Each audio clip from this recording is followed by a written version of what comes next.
दौलत पे इतना गुरूर अच्छा नहीं है बेटा। ये बहुत बेवफा चीज है। ये इंसान के पास आने में बहुत वक्त लगाती है, लेकिन जाते वक्त पलक झपकते ही चली जाती है। और अक्सर ये अकेले नहीं जाती, जाते जाते इंसान की इज्जत भी साथ में लेके चली जाती है।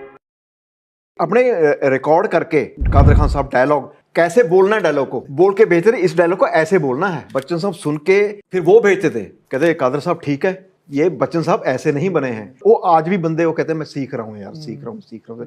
और पहले बहुत रिस्पेक्ट होती थी, मतलब राइटर की, जो कादर खान साहब हैं और भी बड़े बड़े राइटर हुए हैं, लेकिन जो कादर खान साहब ने लिखी हैं, आप सारी बच्चन साहब की फिल्में देख लो, कुली देख लो, मुकद्दर का सिकंदर देख लो, जितने शराबी फिल्म देख लो, डायलॉग जो है ना, मतलब ऐसा भी वो कहते हैं कहाँ नुक्ता लगाना है, कहाँ उतराव चढ़ाव है, ये चीज़ मैं अमिताभ बच्चन को रिकॉर्ड करके भेजता था, ये डायलॉग ऐसे बोलना है।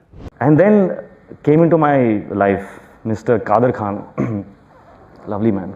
कादर खान वो थे, कादर खान उनको भूल गए लोग। Like I was thinking some days back, from Coolie to Coolie number 1. सब कुछ उन्होंने लिखा है। He's done the full transition. अरे मैं बोल रहा हूँ, आप उनका क्रेडिट, आप IMDb खोलो, उनका क्रेडिट देखना चालू करो, उन्होंने क्या क्या लिखा है। You'll be shocked कि अच्छा ये भी उन्होंने लिखा है, ये भी उन्होंने लिखा है, ऐसा है। और उन्होंने क्या क्या क्या परफॉर्मेंसेस किए हैं, उनका range of acting is at par with Govinda. Correct. If not better. Yeah, if not better. Industry ऐसे ही है वो, राइट। यहाँ पे लाइफ टाइम अचीवमेंट सिर्फ एक्टर्स को ही मिलते हैं, बाकी ज़्यादा से ज़्यादा वो तो एक फिल्म मेकर को मिल जाता है। और वो फिल्म मेकर को भी अक्सर तभी मिलता है अगर उसके बेटे अभी भी स्टार हो तो। जिसकी लेगेसी नहीं होती ना बाद में, इन टर्म्स ऑफ ऑफस्प्रिंग्स, उनको भूल जाते लोग।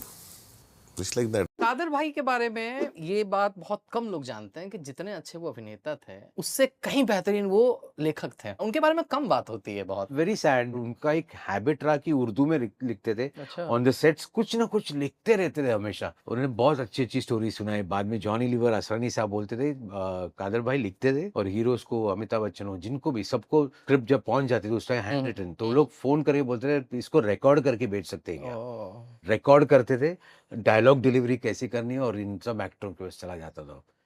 तो it's a shame that we don't celebrate Kader साहब।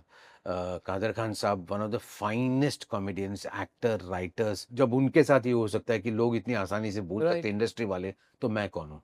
Did you know Kader Khan ने अपने फर्स्ट ब्रेक में एक डायरेक्टर से चैलेंज मिलने पर 3 घंटे मरीन ड्राइव पे बैठ के एक पूरी फिल्म लिख डाली थी, जिसके बाद उसी डायरेक्टर ने पूरी इंडस्ट्री में उनको राइटरों का बाप बताया। मैं एक फिल्म बना रहा हूँ, जवानी दीवानी, जिसमें रणधीर कपूर, जया बच्चन है। स्क्रिप्ट मुझे हाथ में दी, कहा कि ये सीन है, आप लिख कर लाइए। मेरे को डायलॉग चाहिए, क्लैप ट्रैप, जिसपे क्लैप बजाए ऑडियंस। कर सकता है? मैंने कहा अगर मैंने कर दिया तो बोले मैं तुझे गणपति की तरह सर पे बिठाऊंगा और नाचूंगा पूरे मोहल्ले में। मैं वहां से गया, मेरे पास कोई लिखने की जगह थी नहीं। ट्रेन पकड़ के मैं मरीन ड्राइव पे गया, और क्रॉस मैदान में लोग फुटबॉल खेल रहे थे, मैं किनारे में बैठ के डायलॉग लिखने बैठ गया। मतलब फुटबॉल की चोट खाता जाता था और डायलॉग लिखता जाता था। 3 घंटे में काम पूरा हो गया। मैं वापस पहुंचा बांद्रा, मुझे देखा तो उन्होंने कहा चूतिया, फिर आ गया सर ये। मैंने कहा सर आपने गाली बकी मुझे? नहीं यार, I can read your lips, आपने मुझे गाली दी। नहीं बोले यार तुम फिर आगे पूछने के लिए इतना डिटेल में समझाया। बोले मैं पूछने नहीं आया हूँ, मैंने डायलॉग लिख लिए हैं, मैं आपको सुनाने आया हूँ। क्या बता तू लिख के ला? तुमको सुना था क्या? वो आदमी पागल हो गया। बोलता है यार तू तो साला जादूगर है यार, तू मेरे को जूते से मार, मैंने ऐसा राइटर लाइफ में नहीं देखा। पूरे इंडस्ट्री में सबको फोन बना दिया, बोले तुम्हारा बाप आ गया लिखने वाला।